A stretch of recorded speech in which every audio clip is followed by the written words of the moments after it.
Buongiorno a tutti, vi ho rotto i timpani. Toglietevi le cuffie adesso, parlo in italiano io.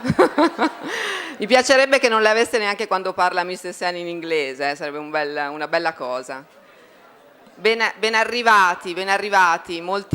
Con molti di voi ci conosciamo già, noi siamo quelli della settimana del buon vivere, Legacoop Romagna, e veramente è un grandissimo onore oggi, è un grande regalo per voi, per noi tutti, per la nostra comunità. Ben arrivati, ci fa molto piacere che siate da tutta la Romagna oggi per questo regalo che ci porta il premio Nobel Amartya Sen, un premio Nobel importante per la cooperazione ma non solo, e per una nuova idea di futuro in cui equità e giustizia diventano veramente la scelta di libertà e soprattutto dove voi siete i protagonisti di questa scelta.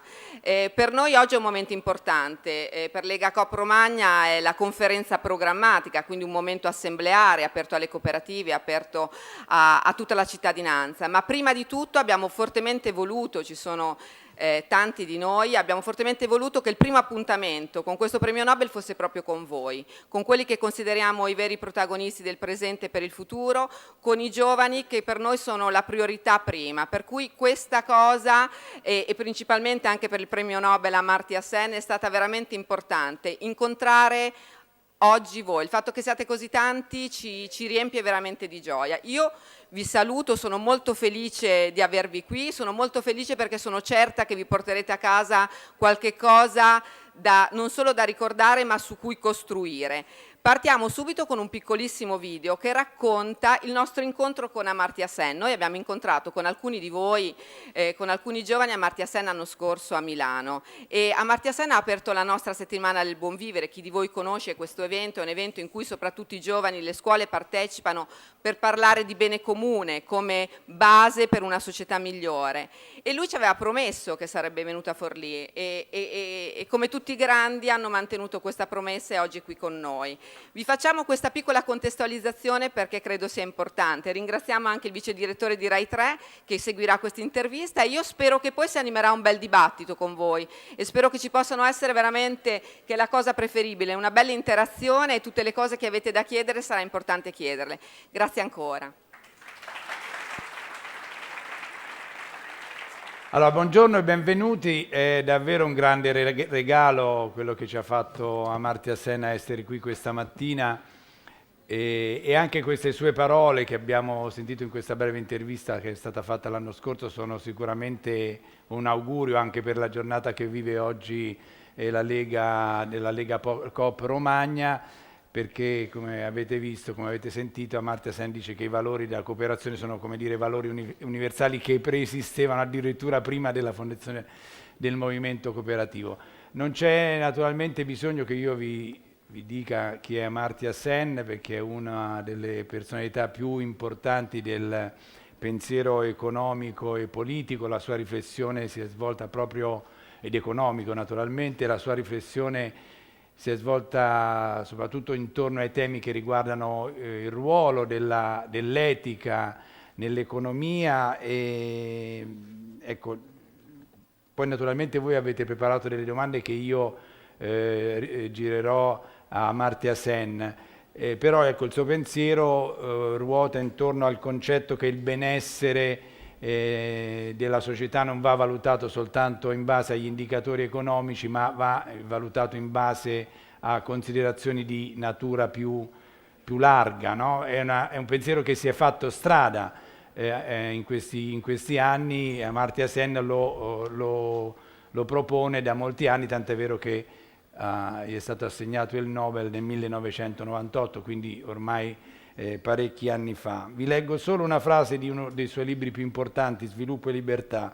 Accade spesso, per capire qual è un po' la chiave del suo pensiero, accade spesso che il livello di reddito non sia un indicatore adeguato di aspetti importanti come la libertà di vivere a lungo, la capacità di sottrarsi a malattie evitabili, la possibilità di trovare un impiego decente o vivere in una comunità pacifica e libera dal crimine. Insomma, quella che un po' in questi ultimi anni è diventata un'ossessione del prodotto interno lordo, insomma sono considerazioni che vanno viste in un quadro molto più vasto, riflessioni molto più vaste.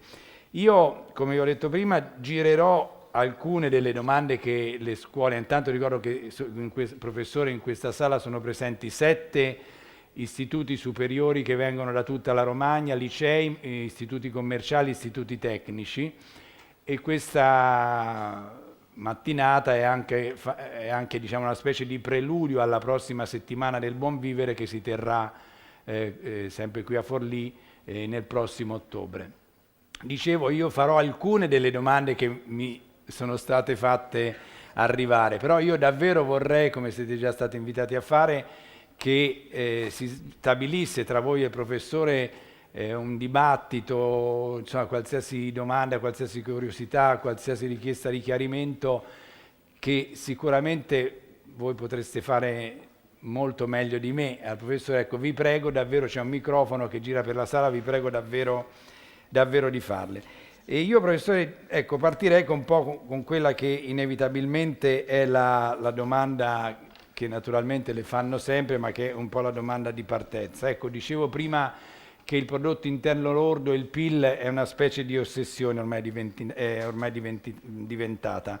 Perché è necessario allora superare questo concetto e introdurre nella valutazione del benessere di una nazione, di uno Stato, nuovi indicatori.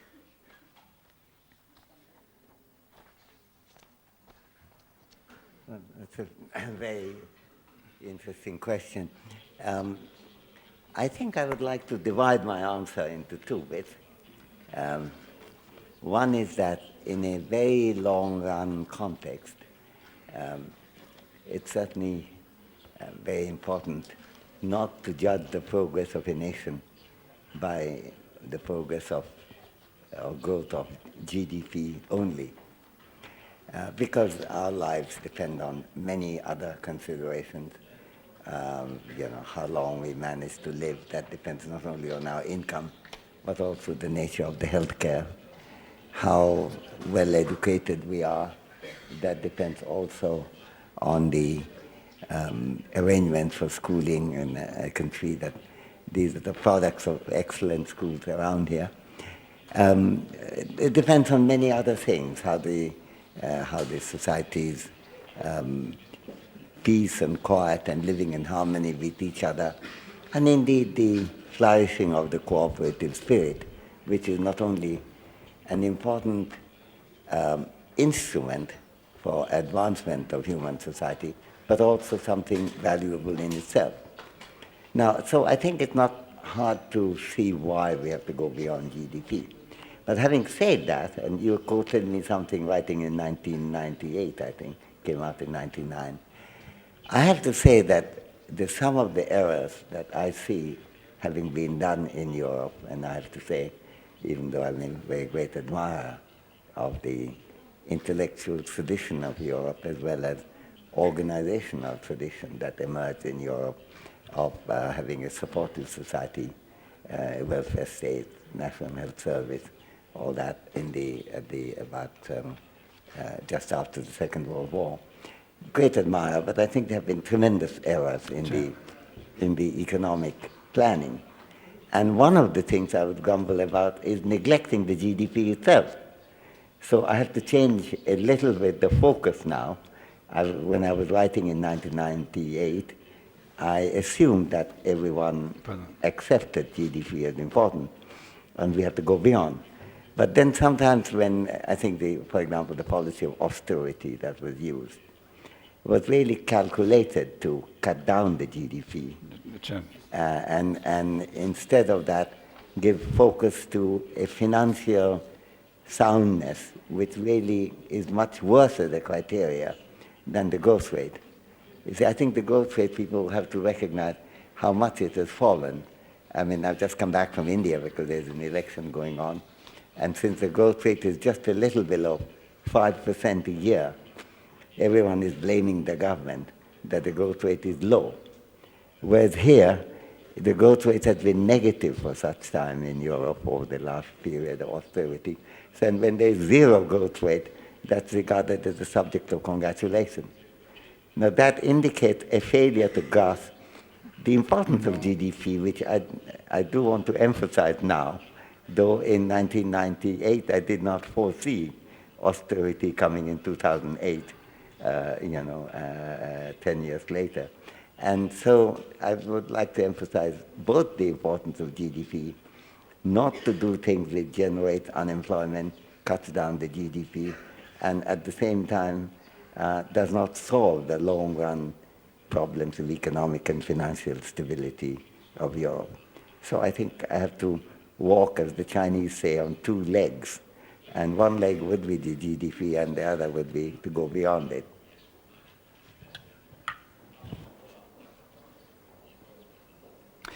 Senta professore, prima di farle una domanda che hanno preparato i ragazzi dell'Istituto Tecnico Commerciale Morari, a proposito di questa questione del PIL, che lei dice certo non bisogna creare disoccupazione, non bisogna andare nel senso opposto, però ecco, c'è qualcuno che parla con qualche argomento, diciamo, di decrescita possibile, anche di decrescita felice. Questa naturalmente è una formula più giornalistica che economica. Ecco, ma secondo lei comunque, al di là del fatto che il PIL nei diversi paesi aumenti dello 0,1 oppure di qualche punto in più o in meno, ecco, è possibile pensare a uno sviluppo diverso, a una crescita diversa da quella a cui siamo abituati, diciamo, insomma, siamo stati abituati in questi decenni?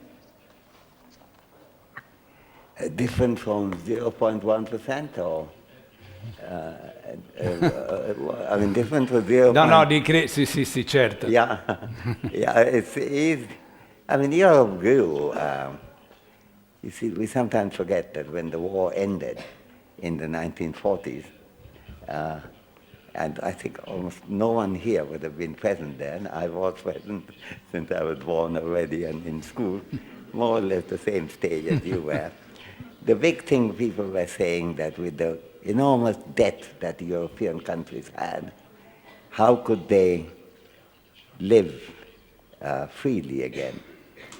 Now, national debt isn't like an individual debt because it's owed to other people, and other people are also part of the nation, and when there's international debt, they're part of an international community. So they were worried about it, but we have forgotten the worries. And what happened? In 20 years' time, all that debt was gone. Not because they did austerity, but they did the opposite. Europe was going fast, and the debt was being paid off. Just as happened in America when Mr. Clinton became president, there was a huge deficit. And because of high economic growth, it went away.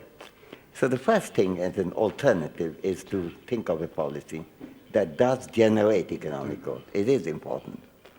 But it's not the only thing that's important. Along with that, well, obviously unemployment closely related, we have to be very, very big. Now, I think one of the biggest problems hitting Europe now is not only unemployment, but long-term unemployment, especially of the young. There are a lot of people, even in this country, but certainly in other countries like Portugal or Greece, young people who have never had a job. They left school, but they haven't found a job at all. Now that is a way of losing the skills that you, not only not having the skills that you could have acquired from work, but losing the skills that you already had because you're sitting in an unemployed state. So that's very important. Similarly, having an adequately fair healthcare system that's both efficient as well as serving the needs of the people, even those who are not people of high income or high means. That's very important. To have good schooling opportunities for everyone is very important. So all these things would remain in addition. There's no reason why there should be a conflict. We could easily expand an economy, have high growth rate, at the same time expand education and healthcare, because actually they should be complementary, because the income that is generated by high growth rate of GDP can be used for education and healthcare.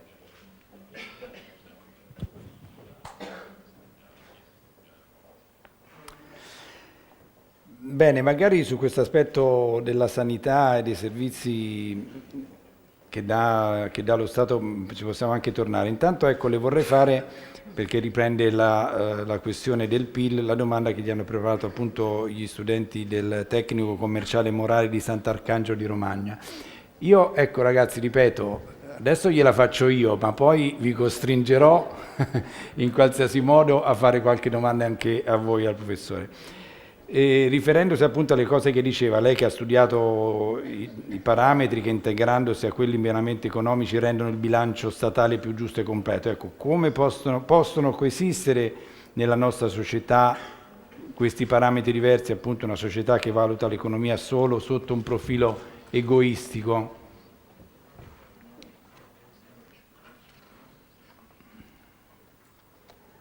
Well, we have to use a multiplicity of parameters.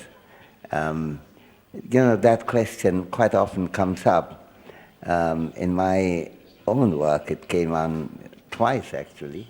One was when we were convinced that GDP was not an adequate way of understanding the progress of an economy, even though in itself important, but not the only important thing. My friend Mahbubul Haq is a Pakistani economist who was in the United Nations, started the Human Development Movement. And had been students together in Cambridge as undergraduates. So he wanted me to help, and we were trying to do that. And one thing became clear, there's a whole multiplicity of indicators: longevity, infant mortality, quality of schooling, coverage of schooling, gender inequality, to what extent men and women have similar opportunities of education, not to mention healthcare, and also progressing in life, becoming leaders of business, of politics, of social arrangement. All these have different indicators.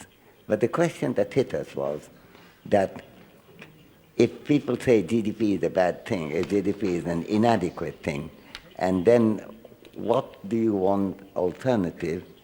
You give them 80 indicators. Now that is not going to make it very easy to use, because 80 indicators make you wiser. On the other hand, this doesn't compete with GDP in any sense. So it occurred to my friend Mahbubul Haq that we have to get a human development index. And there was a little bit of maths involved and so on. So I devised that. But you see, it was an advantage because it had longevity, it had education, and so on. On the other hand, that one number could not indicate all the totality of concern that we have: gender inequality being reduced, educational excellence, healthcare, longevity, quality of life in other respects. So there was a loss of information. So there's always a trade-off, and that's very important, especially for students to recognize. There's a trade-off of a more complete articulation and easy communicability. So you have to draw a line somewhere.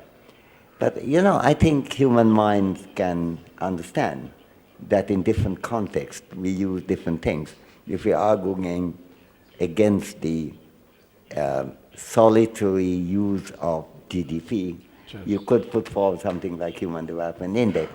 But then you cannot stop there, because there are other things. They say, okay, it's doing very well, but not in other respects. If you take an economy like, say, Cuba, doing in healthcare sure, excellently, and education sure, pretty well, and yet in terms of some of the things like freedom of expression, the freedom to be able to use any newspaper in the morning, it had a certain limitation.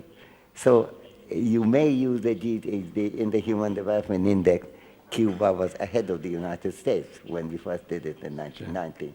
And yet, we couldn't say that every respect that was an ideal society. So I think we have to be realistic in knowing that there would be some indicator which is useful for some purpose. On the other hand, you can't just stop there. Human mind is very complicated. If someone asks you a question saying, how are things going, I don't know, a country that you don't know in South Africa, you can't just say 137. That doesn't communicate anything whatsoever. You have to say something about income has grown, but inequality has grown, the white supremacy has gone. On the other hand, the inequalities between the upper and the lower classes are large. That's a story. So I think no indicator is ever going to take you out of storytelling. And that's really quite important. And one of the reasons why literature is so important is because when you read a great book, I don't know, you read Tolstoy, let's say, or Shakespeare, there's some thoughts come to you which you couldn't put in an indicator.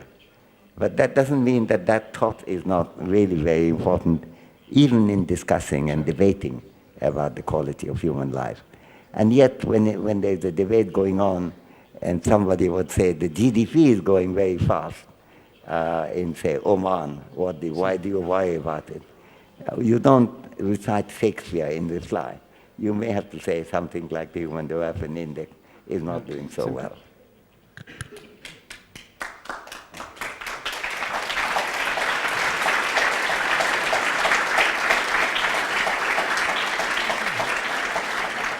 Spero che abbiate colto l'invito del professor Sen a leggere anche i classici e comunque a leggere sempre.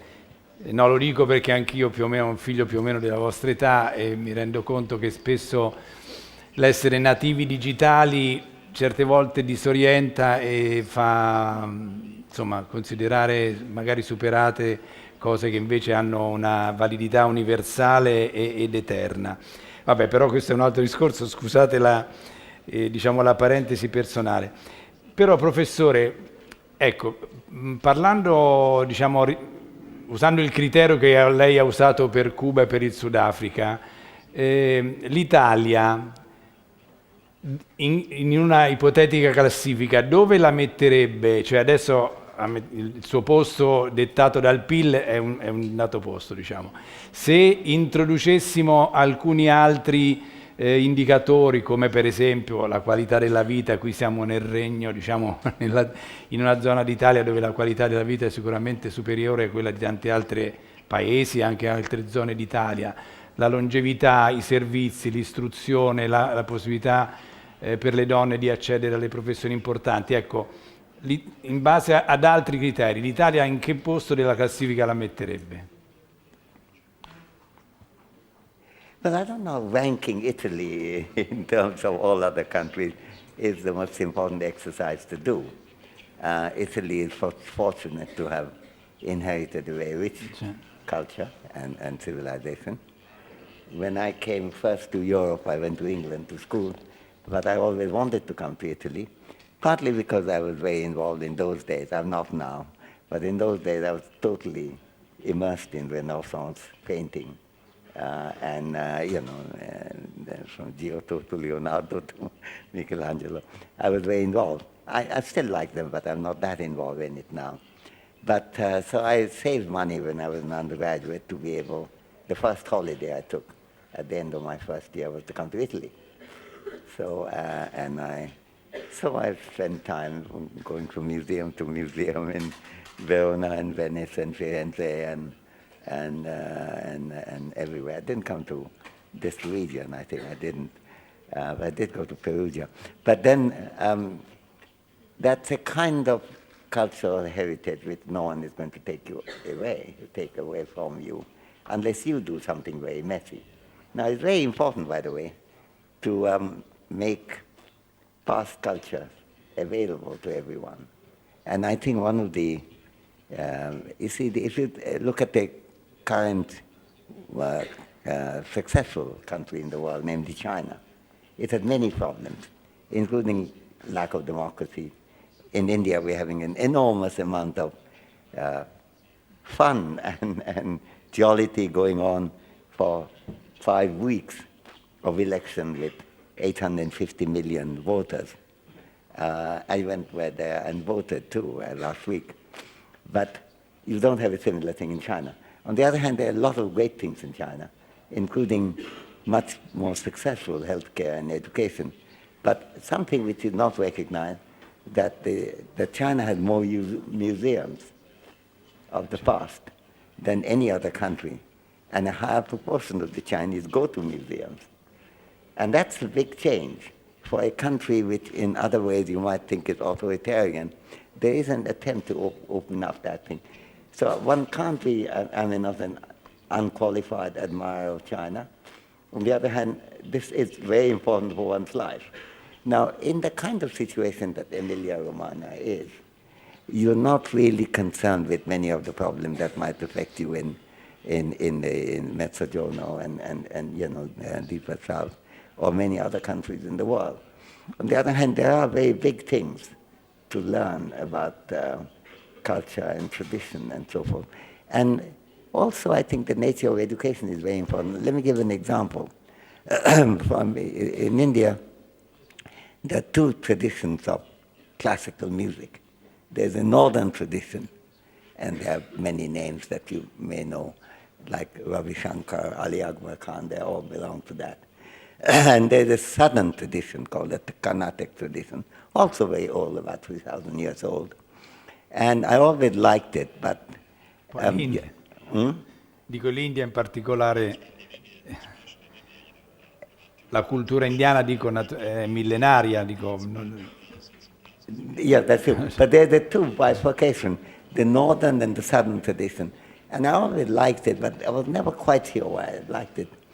But then when, in December last year, somebody who written a book on Southern music, it's called A Southern Music by a man called Krishna.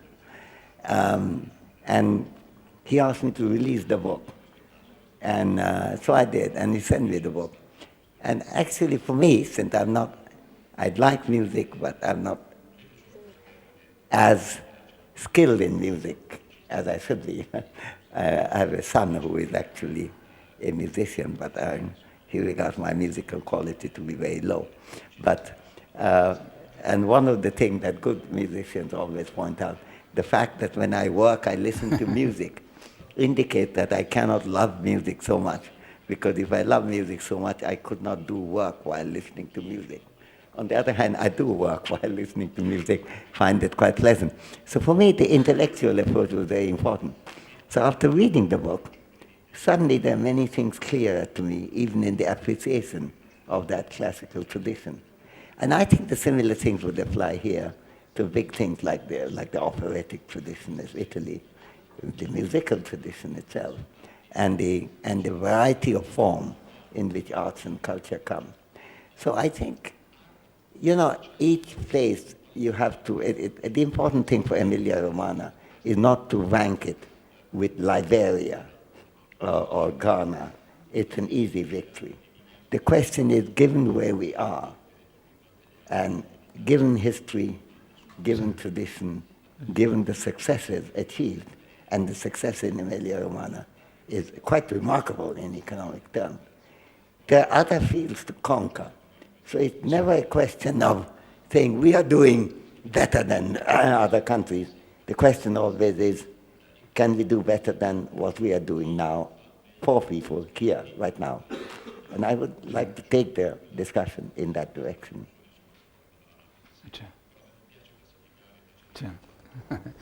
Giusto.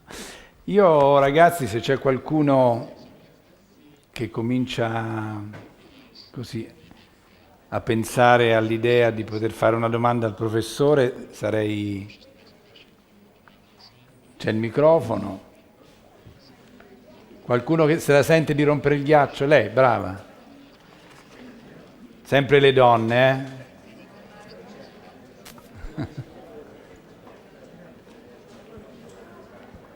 Salve, sono Casey Zecchini dell'IT Matteucci e vorrei porle questa domanda.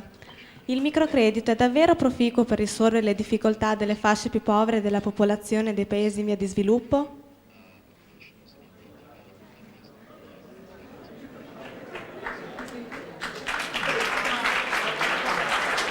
Scusa, io non l'ho capita, non ho capito proprio le parole. I think I can answer that. You understand? Ok. Il Yeah. microcredito Ah, se ha il microcredito, sì, mi era sfuggito quello, sì, ok. è davvero proficuo per risolvere Sì, le sì, difficoltà delle fasce di più povere della popolazione dei paesi in via di sviluppo? Va bene, sì, mi era sfuggita la parola microcredito. Yeah, the problem is not only the microcredit word, but also understanding what the microcredit is. At the age of people here, if somebody said microcredit to me, I'm not sure that I would have understood what is being said. So let me begin by explaining the question and then trying to answer it.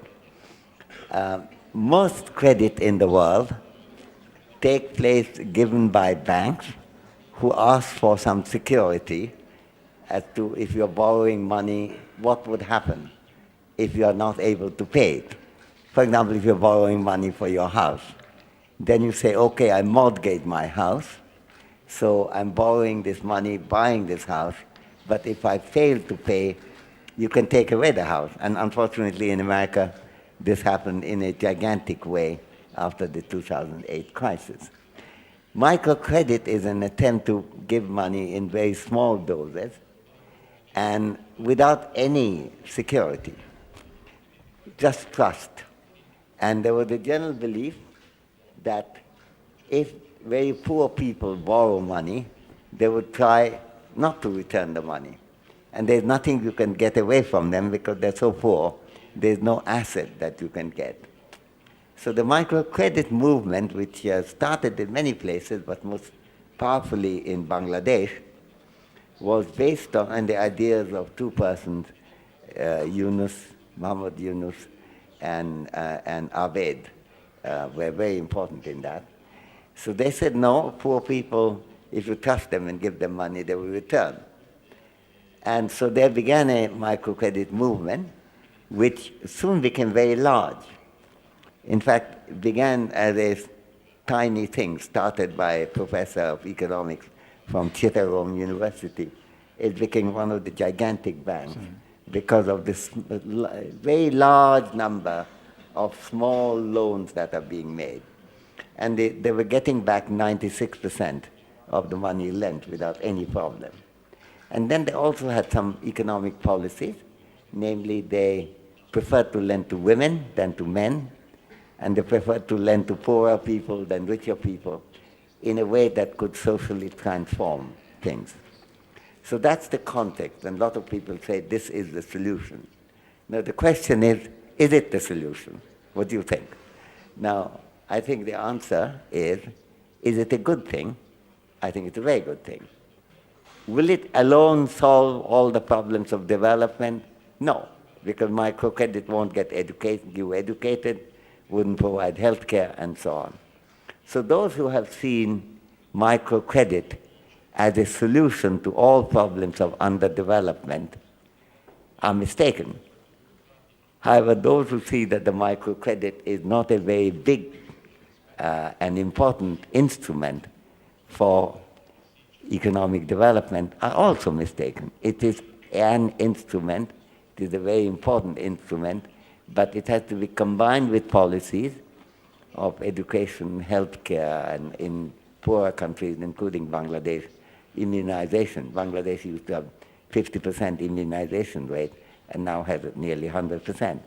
These have got nothing to do with microcredit. It depends on government's initiatives as well as initiatives of healthcare cooperative movements, and this is another occasion when the spirit of cooperation becomes important.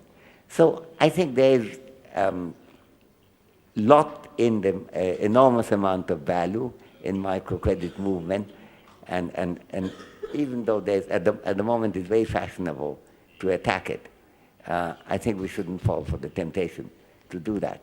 On the other hand, to think that that alone would solve the problem would be a huge mistake. There is no magic bullet that alone will solve all the problems of development, because development is lack of freedom of all kinds of things. Lack of freedom to borrow money, to start a little economic or business, lack of being well educated, having good health care, having good social acceptability from others, and all that. These are all important. And you cannot say that there is one magic pill and you take it is going to solve it. The microcredit isn't a magic pill. However, it is a very good thing. No one, for example, if you were to discuss vitamin, say, would vitamin solve your health problem? Well, the important thing is that not having vitamin may be a very bad thing, so you ought to have vitamin. But if you stopped eating everything else and had only vitamin, that's not going to solve your problem. So that's the answer. It's a good thing. It's not a single-handed solution. All right?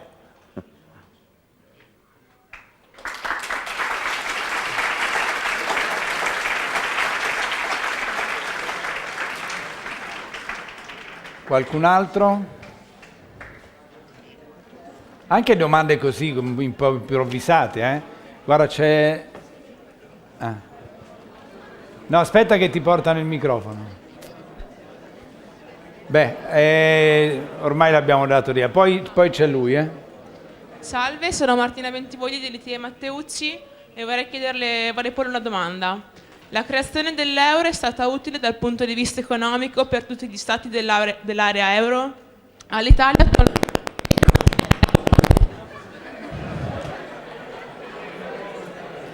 All'Italia attualmente conviene mantenere l'euro?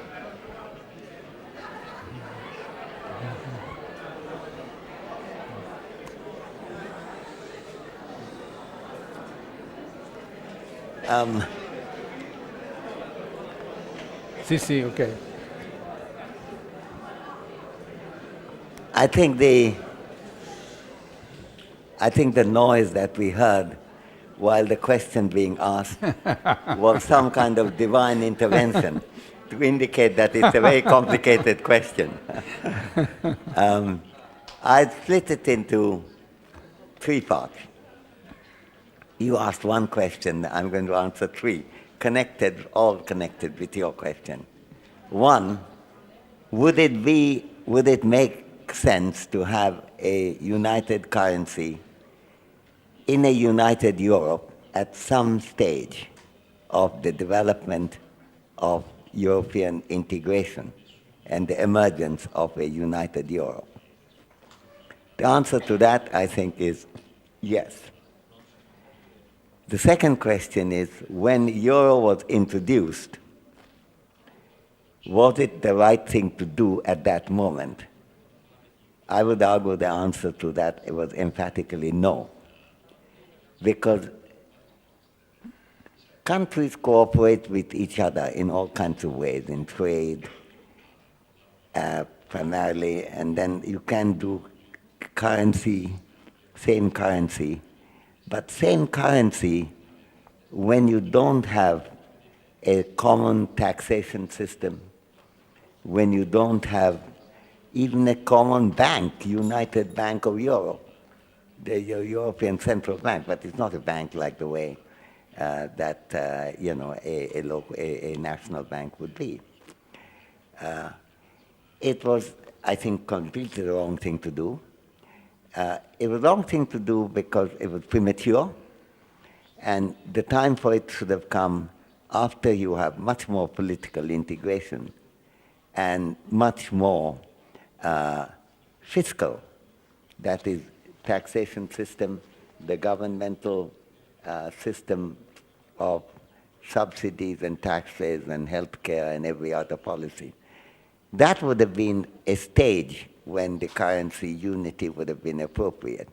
This was not done, and one defect of it is that when you have different countries growing at very different rates of productivity expansion, you may find that the currency of, if you had, say, take of Greece and Germany, what would happen under these circumstances is the value of mark, German mark, will go up and up, and the value of drachma will go down and down. But with euro, you can't do that. So what happens is that at the united currency, one currency, there's no opportunity of devaluation. Germany can sell almost anything they want, and the Greeks can't sell anything at all. And then in order to get out of the problem, suddenly Europe decides that Greece ought to cut everything, healthcare, education, all services, austerity. So the problem of having one single currency prematurely was compounded by having austerity, which did nothing. Italy needs a lot of economic reforms, like retiring age, pension arrangements, and a lot of other things. But these have nothing to do with austerity. So euro was not only badly timed, it also led, through bad economic reasoning, in my judgment, to a whole lot of policies which did enormous harm to Europe. So the answer to the second question is an emphatic no, and indeed no, no, and no, because other things followed which were not so good. The third part is, given where we are, can Italy or any other country just jump out of Europe? That's not quite the same thing, because it was a mistake to go into it. But you can't assume that you'll not go into it and just jump out. That's not a way, It's like if I get into in these amusement fairs, you can get onto one of those boats, one of those vehicles that go up and down. I just hate those, but under no circumstances would I like to get into one of those, and which takes me down like a steep slope, that my end of my life is coming immediately. So it's a mistake for me to get in, but once I'm in it, it's not the best thing to try to jump out of it. I think I have to do something else in order to have a comfortable exit from it. So the really difficult thing, in my judgment now, if people agree that the euro being introduced before fiscal union, before political union was a mistake, would be to say how intelligently can you withdraw with a minimum of harm. Harm that springs from bad policy in the past, but those policies you cannot change. There's a discussion, Aristotle, the Greek philosopher, at one stage says, quoting another Greek philosopher called Agathon, saying that one thing we cannot change is the past. And he said, even God cannot change the past. And many theologians spent a lot of time, can God change the past? I won't go into that question, but certainly we cannot change the past. Given that, euro is a part of the past, and I still think it would make sense to have different layers of weights in euro and have flexibility in it, because if the problem is plugged somehow today, it will come up again in 5 years' time. So yes, we have to get out of it, but you can't just simply say, let's go back to lira. That's not going to do at all.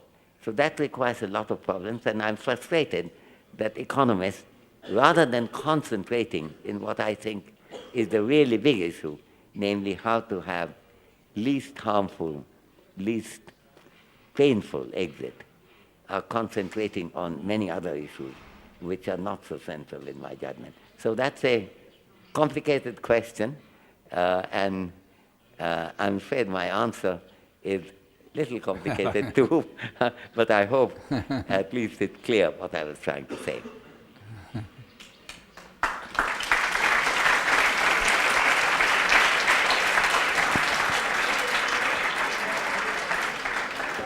Professore, lei sa che, poi adesso ti do subito la parola, lei sa che ci sono alcuni partiti in vista delle elezioni europee che invece dicono che bisogna, cioè che la base addirittura della loro campagna elettorale è l'uscita dall'euro, quindi lei ritiene che sia solo propaganda in sostanza? I think if they say they want to get out of euro in a least expensive, least harmful, least painful way, then there would be some wisdom in it. But that's not what they're saying. They basically want to get out of Europe, actually. And that, I think, is a huge mistake. I think the European movement was a major progressive force in the world. It was very important for Europe to do it. when it was thought of, and people probably know the history, and if they don't, they should read it, when in the early 40s, initially in the island in Ventotene, in which the number of the political prisoners were kept, the Ventotene Agreement was about a united Europe. The declaration said Europe had seen a lot of bloodshed between countries, which are completely unnecessary and terrible, and we should divide by having a united Europe. That was not a call for a united currency. That was a call for united people, and pursued intelligently. And what these policies that you're quoting do is to give a very crude and very wrong, in my judgment, answer, building on an error that has been made, namely the timing of the euro, but then they confound it with a battle against a very wise thing that Italy, along with other countries, decided, but the idea originated in Europe, in Italy, in Ventotene, and then in Milan Declaration. These are the great lofty ideas of united Europe, which is important for Europe and important for the world as a lesson. And therefore, those parties to which you're referring, arguing that, I have very little sympathy for, despite the fact that there was an error made in the euro. But one error made in history doesn't give you any kind of immunity to make all kinds of errors now. So that would be my answer. Certo. Grazie. Prego. Salve. Salve, mi chiamo Sofia Naffi, sono del liceo classico Morgagni di Forlì e le volevo porre la seguente domanda. Quali sono le sue considerazioni in merito alla seguente dichiarazione dell'ex primo ministro Mario Monti, noto economista? Non dobbiamo sorprenderci che l'Europa abbia bisogno di crisi, di gravi crisi per fare passi avanti. I passi avanti dell'Europa sono per definizione cessione di parte delle sovranità nazionali a un livello comunitario. Lei si trova d'accordo?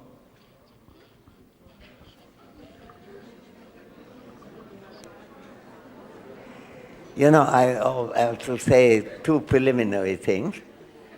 One is that I never try to comment on a statement which I have not read in its context in an article. You take out a line or two lines, maybe even three lines, and ask me to react. I don't know on what context Mario Monti said it, and so that makes it very difficult for me.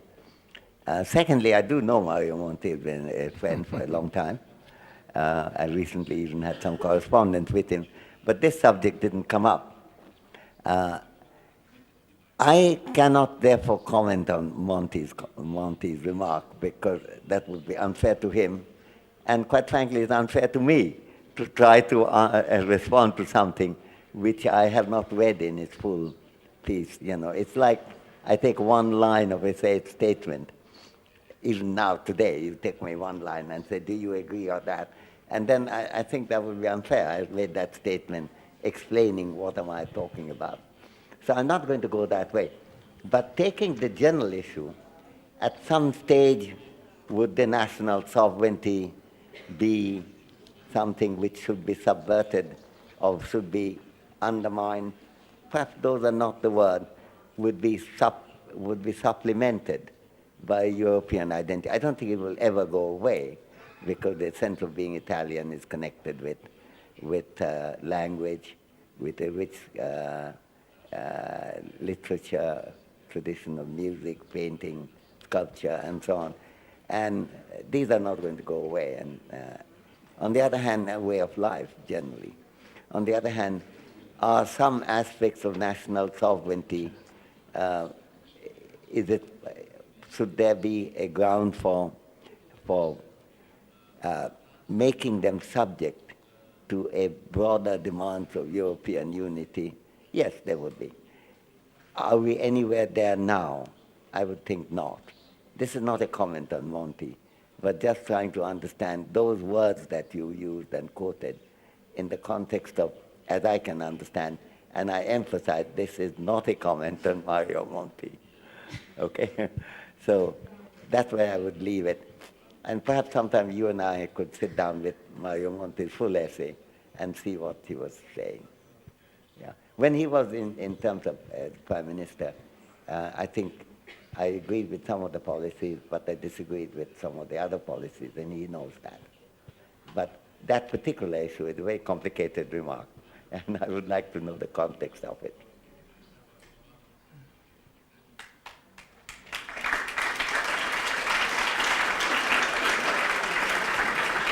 Io, professore, mi ricordo questa frase, questa affermazione di Monti, ed era effettivamente, non so se poi l'ha ripetuta in qualche scritto, ma era una risposta a una domanda di un giornalista che gli chiedeva proprio come ha detto lei, insomma, ecco, se il fatto di contribuire, diciamo, alla creazione di un'Europa poteva voler dire cedere a alcune quote di sovranità nazionale, ma la sua interpretazione è stata perfettamente rispondente a quella che mi ricordo almeno come situazione.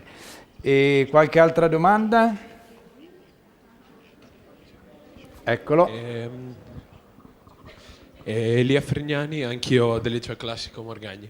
Una domanda, torno un attimo sulla questione europea e chiedo, ma siccome il 25 maggio sono le elezioni e poi i più grandi economisti danno come soluzione alla crisi europea questo sistema equilibrato che si può definire autoreggente appunto di una nuova Unione Europea, e quindi come prima necessità un'uguaglianza politica, cioè una forte unione politica. Eppure, come diceva lei prima, bisognerebbe imparare dagli errori della madre storia, ma in questo momento vediamo situazioni come la Crimea o gli avvenimenti russi, e quindi situazioni che forse fanno prevalere rispetto ai principi etici che giustamente lei sottolinea di cooperazione e di uguaglianza, fanno prevalere l'opposto, quei principi etici di puro egoismo economico, tra virgolette. Ecco, come di fronte a questi esempi di massima politica possiamo noi reagire? Cioè, come si può veramente cambiare? Se quindi possono essere veramente decisive le elezioni europee?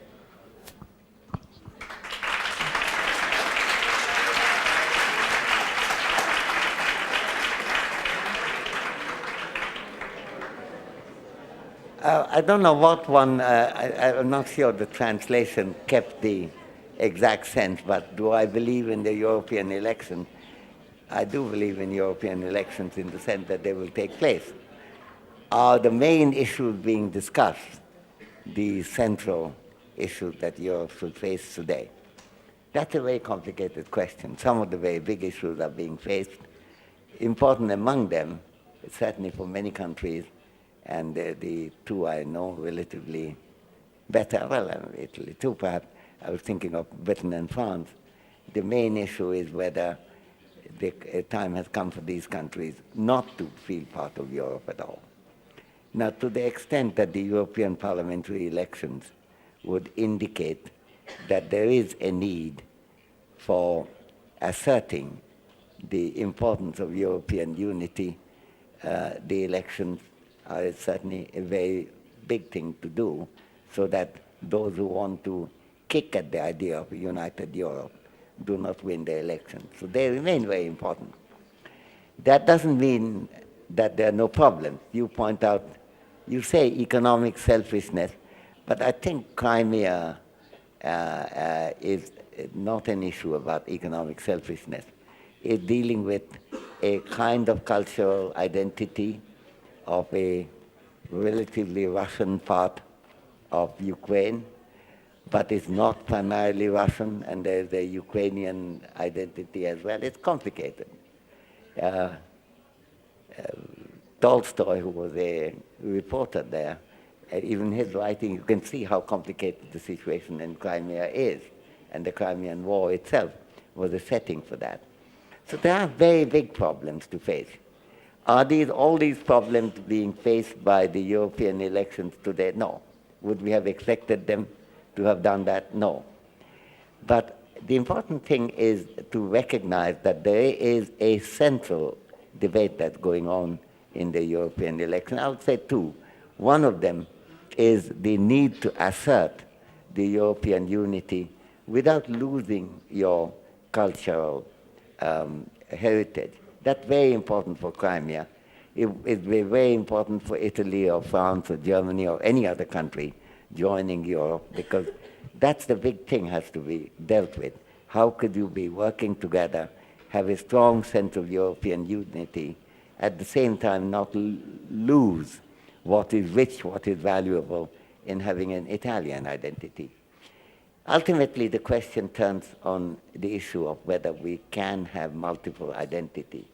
I have no great difficulty in seeing that you could feel happy as an Italian, you can feel happy as an Emilia Romagna, or even as a part of it, like this one, the Romagna part. You could be happy at the same time in seeing yourself as a European. But that again, you can be happy in seeing yourself as a citizen of the world. It's that balance that we have to get. And elections will not be on such a complicated issue. But parts of these will come up in different elections. This is the last, not the last European election to be held. And the important thing that you and I have to do, and you in particular, since you're young and I'm 80 years old, is that how the debate develops, so that all these questions are faced, and faced fully, without trying to hide them, saying if you take yourself to be European, then you cease to be an Italian, and also don't have any obligation to the world. That's not true.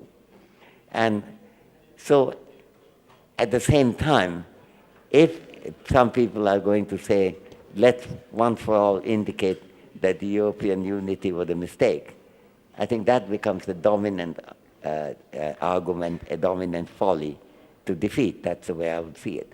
The other thing that has come up is that Europe has gone through, as I discussed earlier, I think a set of terrible economic policies and a strong emphatic statement that there is a need for departure in economic policies. That does not mean that you don't want to be part of Europe. That means you want to be part of an intelligent Europe. And that's intelligent, humane Europe with a sense of fairness. And that's really where the debates are. To some extent, that is also coming up in the European elections, at least in Britain and France, and probably in Italy too. So I think these are big issues, but there are many, many issues that would have to be addressed. The fact that Crimea is causing a problem today is absolutely no reason for thinking that the idea of European unity is dead now. That would be quite the wrong conclusion, and I don't think you were arguing for it. You're just pointing out how should one think about it.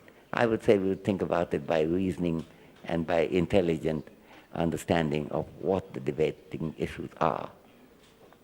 So that's what I would say in reply to yours.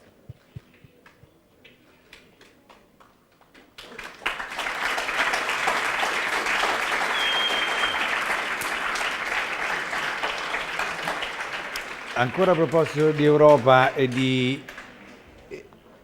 delle prossime elezioni che si terranno tra poco più di 2 settimane, più che egoismi, nazionalismi, oggi il grande rischio che corre l'Europa, e anche qui nei partiti italiani a cui lei un po' faceva riferimento prima, se ne ha la prova, ecco, il grande rischio che con l'Europa è questa è un'ondata di populismo che sta crescendo, di populismo anti-europeo, no?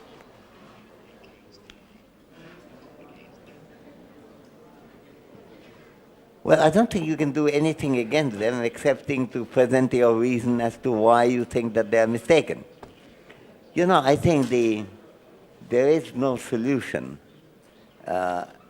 in politics other than good reasoning about politics.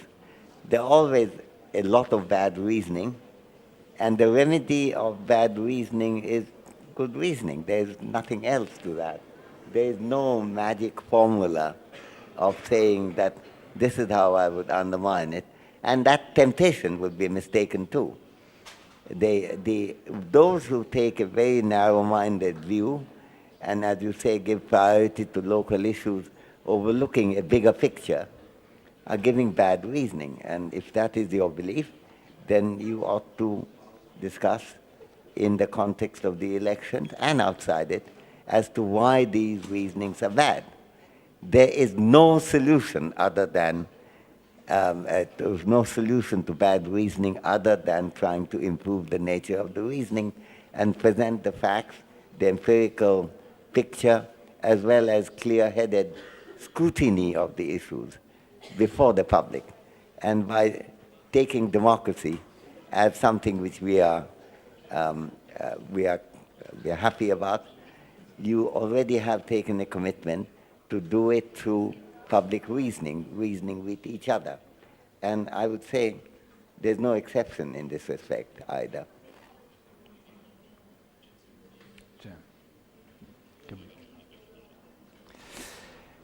Bene, c'è qualcuno? Ecco, prego. Buongiorno, io sono un'insegnante presso il liceo Morgagni. Volevo fare semplicemente una domanda.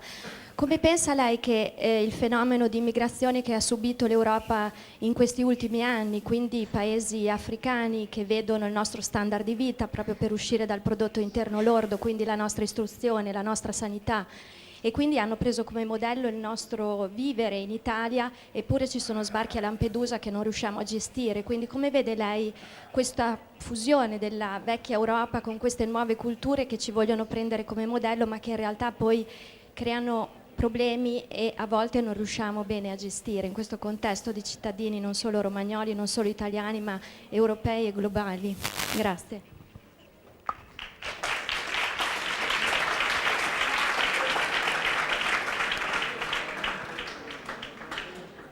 Now, immigration is one of the complicated problems in the world that if there's a noise going on, okay, that's gone. If it, in some time in the long run future, when the different regions of the world have had all expansion of their living standard and good economic development, one hoped that movement between one country and another would be entirely free and not controlled at all. But that's not the world in which we live at this time. And we have to, each country has systems of education, healthcare, law and order in a national way. So the usual thing to deal with in this case is to see how to maintain the national institutions without being subverted by immigration. At the same time, when there's an enormous case for allowing immigrants to come in, not to go against it. I don't entirely agree that the main reason for immigration is the low living standard in these areas. There are a lot of places with low living standards who don't move from there. And it's also not the case that only rich countries get immigrants. India gets a huge amount of immigrants. When there was the Pakistan-Bangladesh thing was going on, we had, in a period of 2 months, we had about 1 to 2 million people moving in. Pakistan gets a lot of immigrants coming in from Afghanistan. Bangladesh gets a lot of immigrants coming in from Burma. So there are all kinds of ways in which the immigration issue is complicated, in which to portray it as just people trying to get high standard of living isn't really the right way of thinking about immigration. On the other hand, the understanding of political persecution, the uncertainty of living in areas where there's central government is very weak, and you're not certain whether you'll be killed one morning or not, it's very big. There's enormous amount of that going on in many parts of the world, some of which don't generate immigrants like in Nigeria, but I don't doubt that if there was an opportunity in Nigeria, and a lot of people would like to come to Europe or to America, or for that matter to India. Not because India has a high standard of living, but because it's a law and order country. So I think that's the way to think about it. The place immigration issues adequately, broadly, not to interpret it as simply economic forces and there are no political persecution that you're looking at, to understand that each country has a requirement to keep its integrity for the sake of the successful institutions to continue, at the same time not to shut off your mind to the flight of people who may be in very dangerous situations, not because their standard of living is low. If that were the case, half the world would be moving to Europe. That's not what it is. So we have to, most important thing about the immigration issue is to understand the reasons behind it, to recognize that no one is advocating free immigration. But if there are debates about how much you tolerate, you have to be judged in terms of how much pressure are these people under who are trying to move, and take a basically humane judgment about it. So I think we have to be moved away from a system of a formula to a system of reasoning about what is reasonable in this case and what would not be.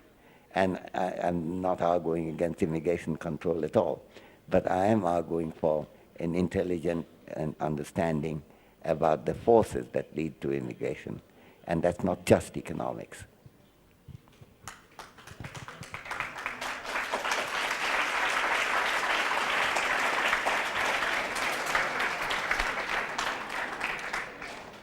Andiamo. Sono Giada Rossi del liceo scientifico Calvoli di Forlì. E volevo fare questa domanda legata a una questione che si sta discutendo molto in Italia al momento. Crede che, secondo la sua opinione, dare dei sussidi economici alle persone con un reddito particolarmente basso, secondo lei può aiutare a muovere l'economia del paese o è un palliativo poco utile?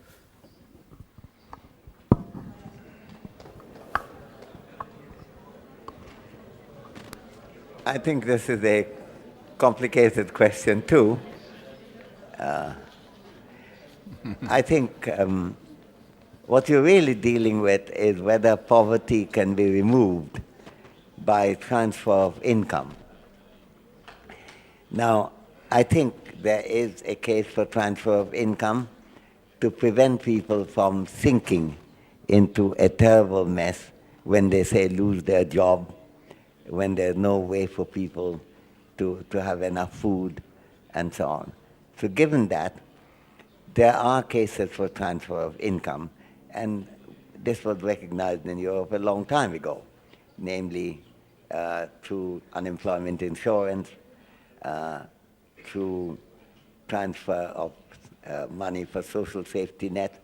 And this is not a present, not a recent idea, nor is it a particularly left-wing idea. One of the architects of that is Bismarck, who talked about exactly the need for that kind of transfer. And that indicated that you have to think about the role of that. Is it going to be the primary means of dealing with poverty? I don't think so. I think it would be one of the factors that would be present and important, but the primary way of dealing with poverty should be better economic policy, which does not generate so much unemployment, which does not leave so many people having no opportunity of getting a good job or any job. It has to be done through better social services and public arrangements for particularly education and versatility of development of skill. And all these things require a much bigger engagement with these issues than just the transfer of income. I mean, when somebody becomes unemployed, there is a case for supporting that person because the entire family might be very badly off and may even starve, including children, in that situation. That argument is there. On the other hand, unemployment is not bad only because people fail to get their income, but also people lose their skills, ability to work, they lose their ability to have discipline that comes with work, they also lose the opportunity of being respected by others and self-respect. To live on dole and handout is never any person's idea of a good life. So ultimately, it's only a second best you're dealing with. The best would be to not have any situation to which Europe has got very used, namely massive proportion of the population being unemployed. And it's really quite extraordinary how common that idea has become. And and people go on saying, you can't run an economy without huge unemployment. That's not true. In the 50s and 60s and even 70s, Europe had very low proportion of unemployment. So I think we have to think of what you are discussing as something which can work within a certain limited range. It's a bit like my answer to microcredit. It in itself can do some good, but it's not the only solution. You have to think of a much bigger thing. So you have to broaden the question as to what are the changes that make it easier for people to have jobs and good jobs, have skill formation, and be responsible members of the society, which earn them both self-respect and respect of others. You're dealing with something much bigger than just something that can be dealt with by income transfers. But that doesn't mean income transfer has no role. It does have a role. It's not complicated when you think about it. It's part of the solution, but not whole of it.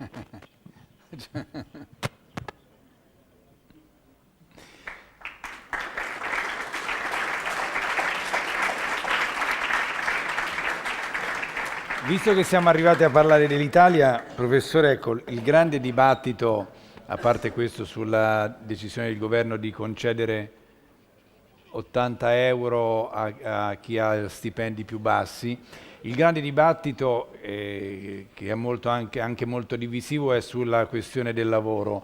Ci sono delle misure che sta prendendo il governo che non sono, diciamo, accettate perlomeno nella loro interezza anche dai sindacati, quindi c'è anche uno scontro, se vogliamo, tra un governo di centrosinistra e il sindacato che rappresenta i lavoratori. Tutto ruota intorno alla questione della flessibilità. Il governo chiede diciamo, che nel mondo del lavoro ci sia più flessibilità, sia in entrata ma ovviamente anche in uscita, invece il sindacato chiede che ci sia maggiore rispetto, per così dire, delle regole che hanno sempre guidato, diciamo, la dinamica lavoratori-aziende. Ecco, secondo lei c'è una ricetta più giusta tra queste due, una via di mezzo, o qual è la strada più giusta secondo lei da percorrere? Well, I'm getting very interesting and very complicated questions. I would say three things on this. One is that the trade union movement is a very important part of a social and economic reality of a country. Before I get on to the details of the question that you're asking, I should assert that since I teach in Harvard and live mostly in America these days, I think the country would have been immensely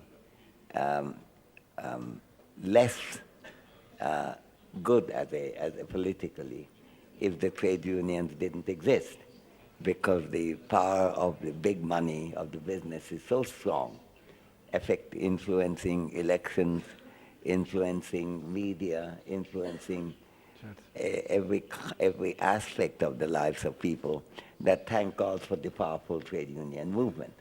So that's the first thing to say. Having said that, that doesn't mean that everything that trade unions ask at a certain time are rightly reasoned. And in this case, they probably are not. I think Europe needs to have a lot of reform. It requires a change in retiring age. It requires a lot of other changes about working hours, about the discipline that work brings, and the flexibility of an economy. And that's in the long run interest of the working classes, and therefore it would be long run interest of the trade union as well. So what I'm suggesting here is that we have to think about these particular arguments may be mistaken, and if so, if you're a member of a trade union, you ought to argue within it. I've always been a member of a trade union, of teachers' union, from the days when I was a teacher in Delhi University. At one stage, I was even the president of the Delhi University Teachers Union, and I've negotiated with the university. But on the other hand, it's not the case that every time the union decided the right thing. I had to express my views, and when I was a minority, I accept that. At the same time, I go on arguing in that direction.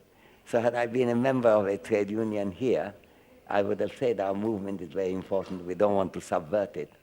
But this particular position may be actually politically reactionary, even though it is, looks like a left-wing argument. I think, Italy had a long tradition of relying on reasoning.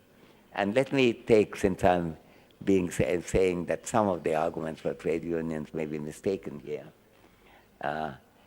aside from saying that nevertheless trade union movements are very big, there is a big tradition of intellectualism from the left, and I think of no one bigger in the world in this context than Antonio Gramsci, who was a leader of a labor movement. He was the leader of the Communist Party, indeed the founder of it, and yet gave complete priority to reasoning of a very scrutinized kind. So what we need is a tradition of reason-based trade unionism of a kind I think I associate Anthony Gramsci with.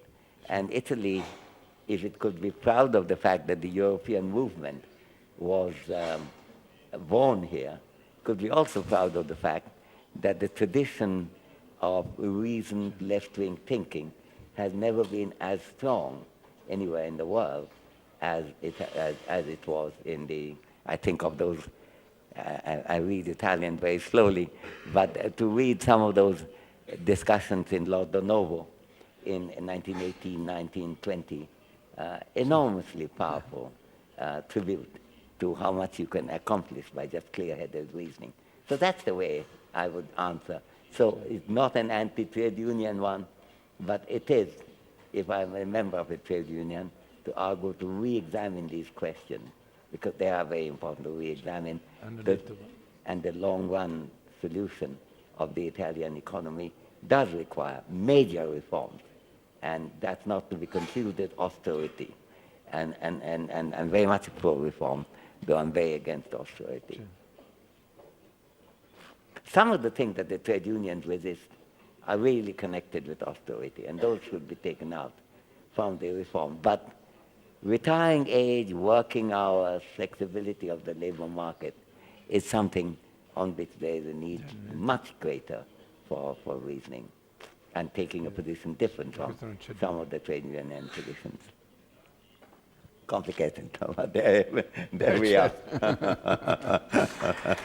Allora, siccome non so quale scuola deve allontanarsi perché deve prendere un treno, lascerei ad uno di voi l'ultima domanda per il professore.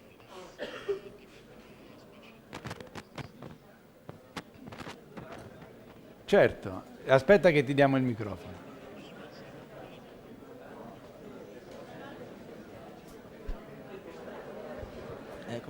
Sì. Salve, sono Marco De Vito del Liceo Classico Morgagni. Prima parlava del fatto che il PIL non può essere considerato l'unico indicatore per valutare il livello economico di uno Stato. Ecco, se non sbaglio, qualche tempo fa agenzie di rating come per esempio Standard & Poor's hanno escluso la considerazione del patrimonio culturale dell'Italia per la valutazione del livello economico dell'Italia stesso. E volevo chiedere com'è possibile questa cosa, anche perché comunque mi sembra che questa valutazione abbia avuto anche un grosso impatto nell'economia, quindi è una cosa che potrebbe anche aver arrecato danno all'Italia stessa.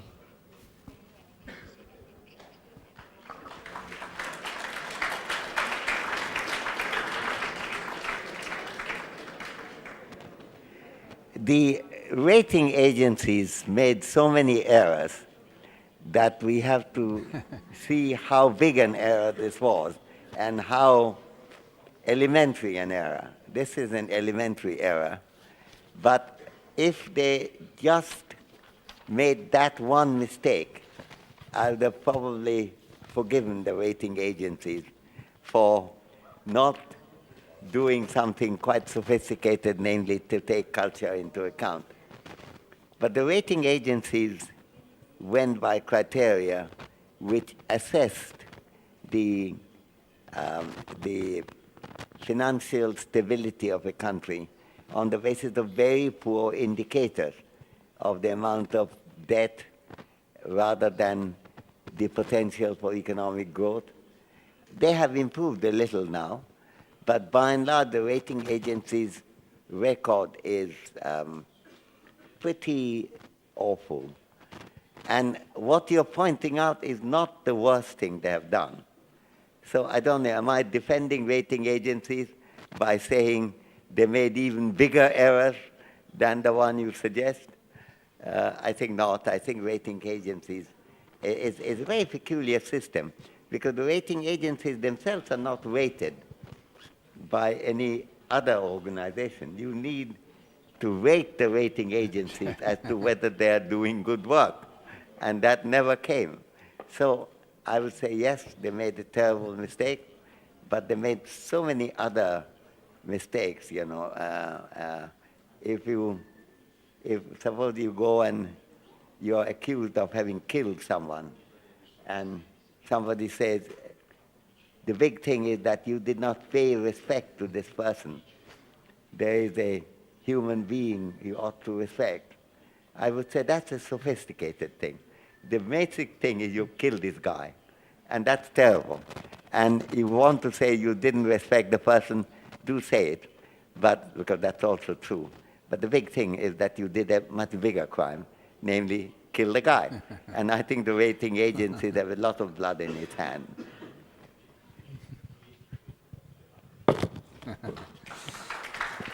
Bene.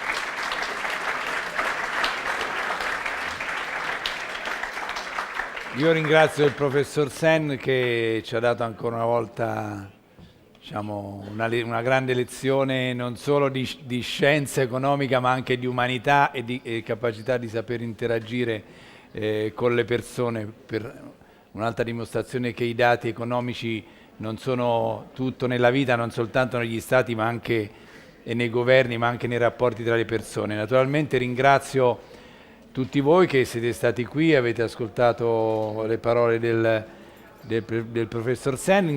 Credo di dover ringraziare anche i professori degli studenti che immagino li avranno preparati a questo appuntamento. E niente, si chiude qui. Grazie della vostra cortesia e grazie di nuovo